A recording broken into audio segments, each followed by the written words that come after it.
Mantan Menteri Pertahanan Republik Rakyat Tiongkok, Zhi Haotian berkata, "Kami tidak akan bertarung menggunakan senjata nuklir dengan Amerika.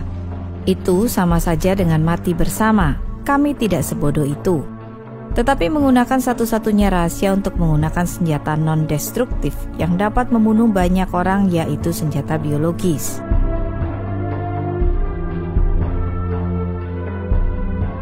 Apakah virus corona Wuhan adalah senjata biologis?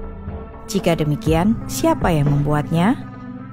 Baru-baru ini, para ilmuwan India mengindikasikan bahwa protein lonjakan dalam novel virus corona, COVID-19, yang pertama kali ditemukan di Wuhan, memiliki sisipan unik yang mirip dengan HIV.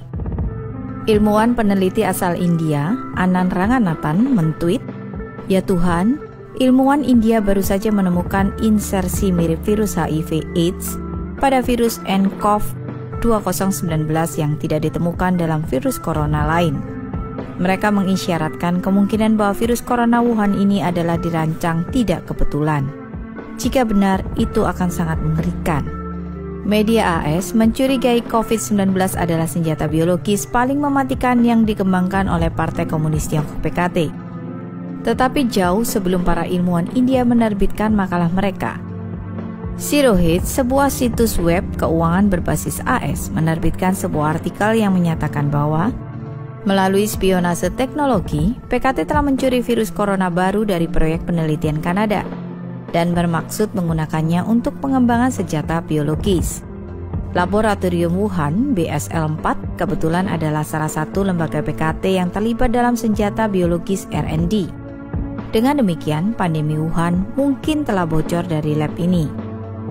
Situs web militer utama PKT mengakui bahwa virus corona Wuhan adalah buatan manusia, tetapi telah melontarkan tuduhan bahwa virus itu direkayasa oleh Amerika Serikat. Pada tanggal 26 Januari, Silu.com, sebuah situs web militer PKT, menerbitkan sebuah artikel berjudul 4 protein utama yang diganti dalam COVID-19 ditujukan untuk hanya menginfeksi orang Tiongkok. Artikel ini mengakui bahwa COVID-19 adalah buatan manusia dan sangat mirip dengan virus SARS. Inilah informasi utama. 4 protein utama dalam COVID-19 diganti. Mengapa? Nomor 1, untuk menutupi COVID-19 sebagai virus SARS. Ini akan menipu petugas medis untuk merawat pasien COVID-19 sebagai pasien SARS, dan untuk mengadopsi tindakan pencegahan yang mereka gunakan selama wabah SARS. Ini dimaksudkan untuk menyesatkan mereka. Nomor 2, ini memberikan COVID-19 penularan yang sangat tinggi dari manusia ke manusia, sehingga ia akan menyebar dengan cepat. Siapapun yang berada di belakang rekayasa hayati virus ini sama sekali tidak menghiraukan nyawa manusia. Mungkinkah virus alami dari kelelawar atau tikus bambu benar-benar menjadi sangat mematikan? Jika virus ini 100% alami, bahkan 10.000 tahun tidak akan cukup untuk mencapai substitusi presisi seperti 4 protein utama dalam COVID-19. Artikel itu melanjutkan dengan mengatakan ini membuktikan bahwa satu-satunya jawaban yang masuk akal adalah bahwa COVID-19 dibuat di laboratorium. Dalam artikel itu, sebuah subjudul tercetak tebal bertuliskan "Dari SARS ke COVID-19, Pengujian Rencana Genosida Amerika." Dengan kata lain, artikel itu menuduh Amerika membuat senjata biologis yang hanya menargetkan orang-orang Tiongkok. Subjudul lain dari artikel itu berbunyi, menargetkan hanya orang Tiongkok. 96% kematian akibat virus corona adalah orang Tiongkok. Artikel itu menunjukkan bahwa COVID-19 adalah senjata biologis yang lebih mematikan daripada senjata lainnya. Apakah bom atom itu mematikan? Tetapi dalam menghadapi senjata biologis, bom atom atau bom hidrogen bahkan mungkin tidak dianggap sebagai senjata sama sekali. Apakah benar Amerika Serikat yang membuat senjata biologis seperti itu? Kita perlu meninjau pidato internal dari 20 tahun lalu yang diberikan oleh Menteri Pertahanan Tiongkok saat itu, Zhi Haotian. Pidato itu berjudul "Perang Tidak Jauh Dari Kita". Itu adalah bidan yang memastikan kelahiran abad dominan Tiongkok. Dalam pidato itu, Zhi membahas rencana jangka panjang yang menjamin peremajaan bangsa Tionghoa. Tzu mengatakan kita harus terus mencengkram 3 isu utama. Pertama, masalah ruang hidup yang dihadapi Tiongkok karena populasi berlebihan yang serius dan lingkungannya yang memburuk. Dengan demikian, ini mengarah pada masalah kedua. PKT harus mendidik orang-orang Tiongkok untuk go global. Dengan ini, Tzu berarti menaklukkan wilayah baru dan membangun Tiongkok kedua melalui kolonialisme. Dan akhirnya masalah ketiga dan yang paling kritis, masalah bagaimana berurusan dengan Amerika Serikat. Tzu memperingatkan para pendengarnya. Ini tampaknya mengejutkan, tetapi logikanya sangat sederhana. Ada bentrokan mendasar antara Tiongkok dan kepentingan strategis Barat. Dengan demikian, Amerika tidak akan pernah membiarkan Tiongkok mengambil alih negara lain dan membangun negara Tiongkok kedua. Amerika akan menghalanginya.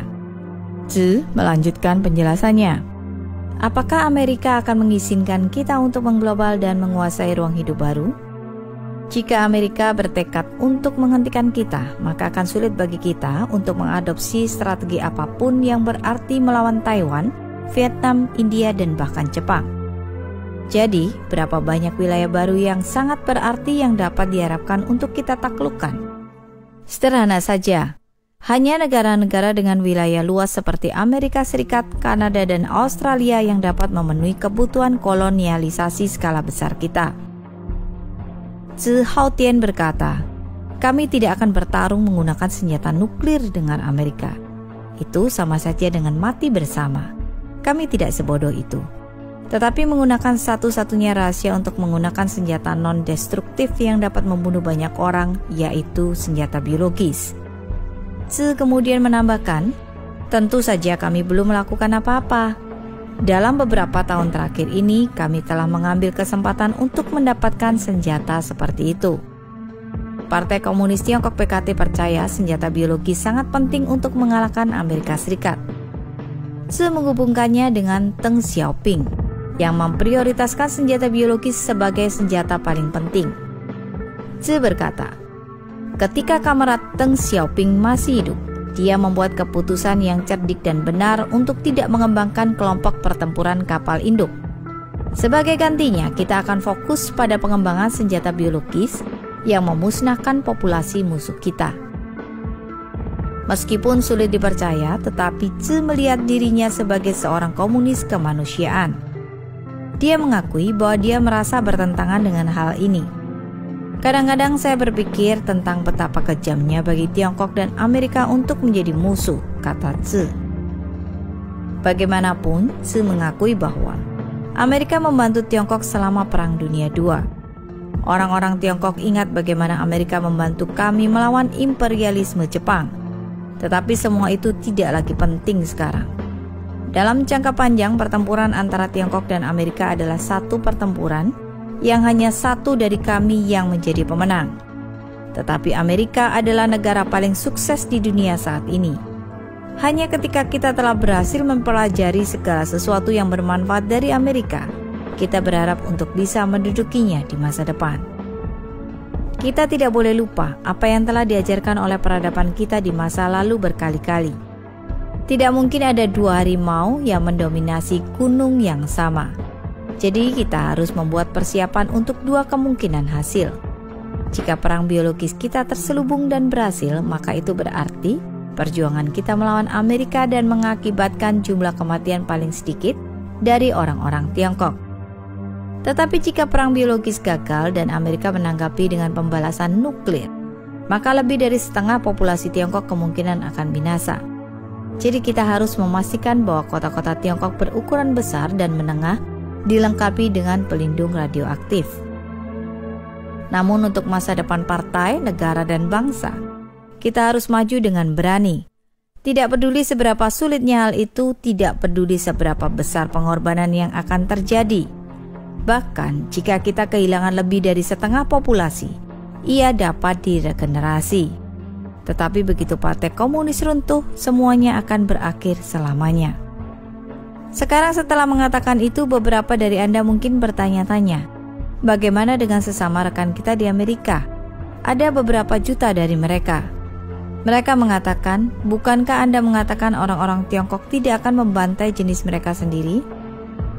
Terhadap hal ini, Tzu berkata, rekan-rekan ini terlalu keras kepala dan tidak terlalu peduli pada kepraktisan. Jika kita bersikeras bahwa orang-orang Tiongkok tidak boleh membantai jenis mereka sendiri, bagaimana kita bisa membebaskan Tiongkok?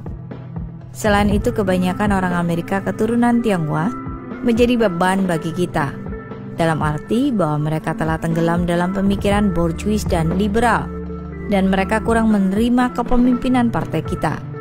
Jika mereka ingin selamat dalam peperangan, nanti kita harus melancarkan kampanye politik untuk menghadapinya dan mengubahnya. Jangan lupa, ketika kita mengalahkan kaum nasionalis Tiongkok Kuomintang dan membebaskan daratan Tiongkok, begitu banyak kaum bourgeois dan intelektual menyambut dan mendukung kita. Meskipun demikian, nantinya kita masih harus membersihkan dan mengubahnya melalui kampanye anti-revolusioner dan anti-kanan. Beberapa sifat alami orang-orang ini tersembunyi sangat dalam. Kami harus mengungkapkan siapa mereka sebenarnya melalui revolusi budaya. Ideologi Barat telah mendominasi dunia. Pemuda-pemuda kita telah dipengaruhi oleh pemikiran Barat tentang penghormatan terhadap kemanusiaan dan hak asasi manusia. Jadi kita tidak tahu pasti apakah orang-orang kita mendukung kita. Jika mereka menentang kita membersihkan Amerika, maka kita pasti harus melakukan langkah-langkah untuk menghadapinya. Karena itu, semua orang mungkin mengerti mengapa kita baru-baru ini memutuskan untuk lebih mempromosikan ateisme. Jika ateisme Barat ingin datang ke Tiongkok untuk melemahkan kita, dan jika orang-orang Tiongkok ingin mendengarkan Tuhan dan mengikutinya, lantas siapa lagi yang dapat mendengarkan kita dan mengikuti kita?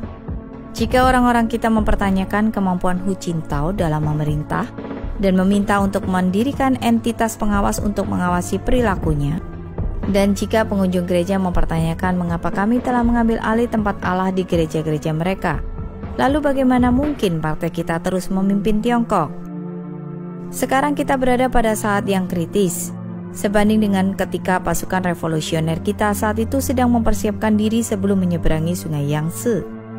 Tetapi selama kita fokus pada hal yang paling mendasar, yaitu mempersiapkan perjuangan militer, Komite Sentral percaya jika kita dapat menyelesaikan masalah Amerika, semua masalah dalam negeri kita juga akan dapat terselesaikan dengan mudah. Jadi, di permukaan, persiapan militer kita menargetkan disensor.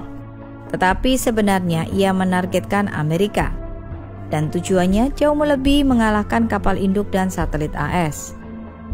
Dalam artikel itu, Tzu juga mengatakan, perkembangan ekonomi kita sebenarnya untuk mempersiapkan perang. Ini bukan untuk meningkatkan kehidupan orang-orang Tiongkok dalam jangka pendek. Ini juga bukan untuk membangun masyarakat kapitalis yang berorientasi konsumen. Dia secara terbuka menyatakan, kami masih menekankan pembangunan ekonomi sebagai fokus, tetapi pada kenyataannya pembangunan ekonomi berfokus untuk perang. Pada tahun 2003, tak lama setelah pidato Tzu Hautian, ia mengundurkan diri sebagai Menteri Pertahanan, dan pada tahun yang sama, SARS, coronavirus, pecah di Tiongkok. Secara kebetulan juga, di tahun yang sama otoritas Tiongkok memutuskan untuk membangun laboratorium virus P4 BSL-4 di Wuhan.